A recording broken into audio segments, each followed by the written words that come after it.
Julianna Goldman is at the White House and Nancy Cordes is on Capitol Hill. Always good to see the both of you. Julianna, let's go ahead and start with you. It's the second time in a week the president has tried to cut a deal with Democrats. What's the strategy here? Well, DeMarco, this is a president who promised to be a deal maker, and frankly, he's come up short so far. He's frustrated with Republicans, and he wants a win. And, you know, this isn't exactly President Trump playing nice with Democrats. It's important to remember that. And in addition to his many comments today, he sent out a campaign email saying that liberals in Congress need one more reminder that building the wall is non-negotiable. All right, Nancy, Speaker Ryan says there is no deal, which seems to contradict the president's statement that many in the party agree with him. So with Republicans controlling both houses, is there a sense of where Congress actually stands on DACA? Well, there seems to be a big debate going on, DeMarco, over what exactly the definition of the word deal is, or the word agreement.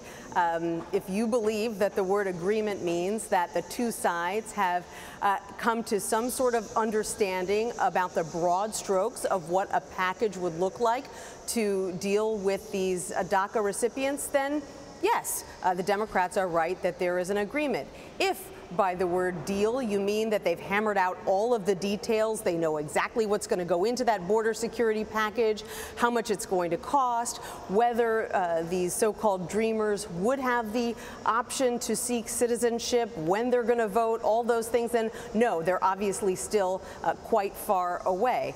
But Democrats say they walked out of that dinner with the president with what they thought was an understanding that the DREAM Act would be included in this legislation. And that is key, DeMarco, because it would allow, the DREAM Act that is, for some of these undocumented immigrants who came here as children to seek citizenship, if they go to college, if they serve in the military. And that is something that makes a lot of conservatives uncomfortable. It's something that makes a lot of people in the president's base uncomfortable. They haven't been shy about talking about how uncomfortable they are about that. And so that is really one of the biggest questions going forward. Republican leaders, many of them like the DREAM Act, but are they going to be willing to turn their backs on this significant portion of their base that feels differently? That is a big question right there. Julianna, why did the president call for an end to DACA in the first place if he's now cutting deals over the program? And is this just a sign that the White House needs a win?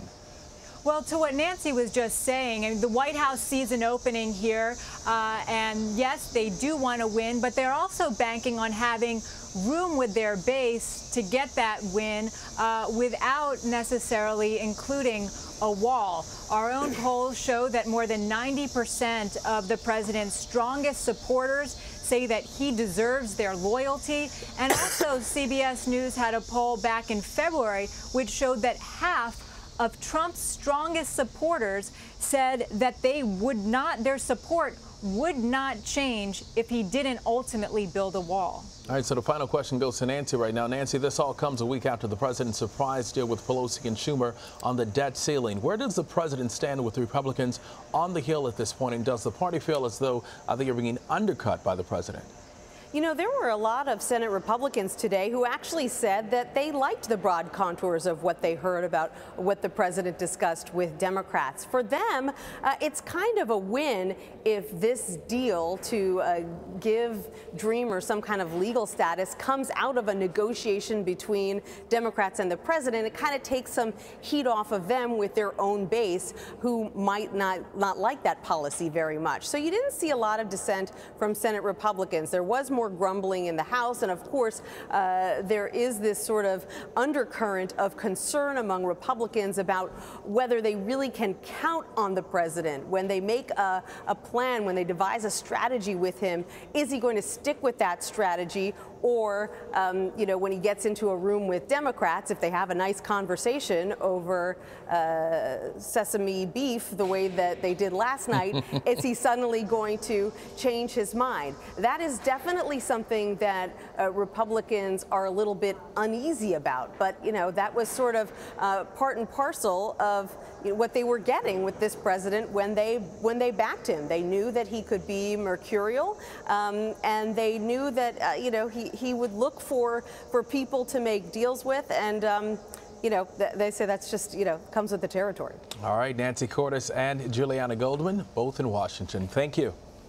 You're welcome.